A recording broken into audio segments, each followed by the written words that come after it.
चला, आजची गोष्ट आहे बालभारतीच्या पुस्तकातली. लबाड कोल्हा. एक कोंबडीचे पिलू होते. ते झाडाखाली दाणे टिपीत होते. इतक्यात थोडा वारा आला. झाडाची पाने हलली.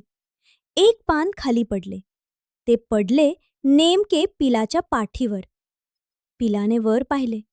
त्याला वाटले आभाळ पडले. ते घाबरून पळत सुटले. पळता पळता त्याला भेटला एक ससा. त्याने विचारले, "अरे, असा पळतोस का?" पिलू म्हणाले, "पळा पळा, जीव वाचवा. आभाळ खाली पडत आहे. त्याचा एक तुकडा माझ्या पाठीवर पडला." ससा घाबरला. तोही त्याच्याबरोबर पळू लागला. ते दोघे पळत होते. समोरून एक बदक येत होते. त्याने विचारले, "सशा सशा, काय झाले तुला? पळतोस का असा?" ससा काही थांबला नाही. तो म्हणाला, "बदक बुवा, पळा पळा, थपकत थपकत चालू नका. वरून आभाळ पडत आहे." बदक बिचारे घाबरले. त्यांच्याबरोबर पळूनी लागले.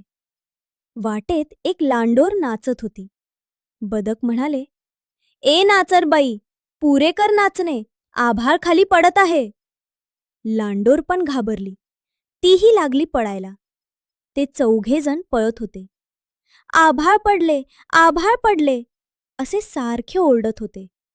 समोरून आला एक कोल्हा. त्याने हे ऐकले. तो होता लबाड. मनात म्हणाला, "बरी सापडली शिकार." तो समोर गेला आणि त्यांना म्हणाला, "घाबरू नका. चला सारे माझ्या घरात. माझे घर आहे जमिनीत. आभाळ पडले तरी ते राहील वरच." लांडोर, बदक, ससा व पिलू हे सर्व कोल्ह्याच्या बिळात आले. कोल्हा म्हणाला, "आता राहा इथंच. वर जाल तर आभाळ पडेल."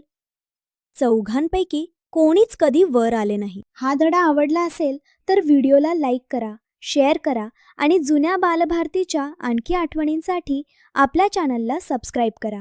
धन्यवाद.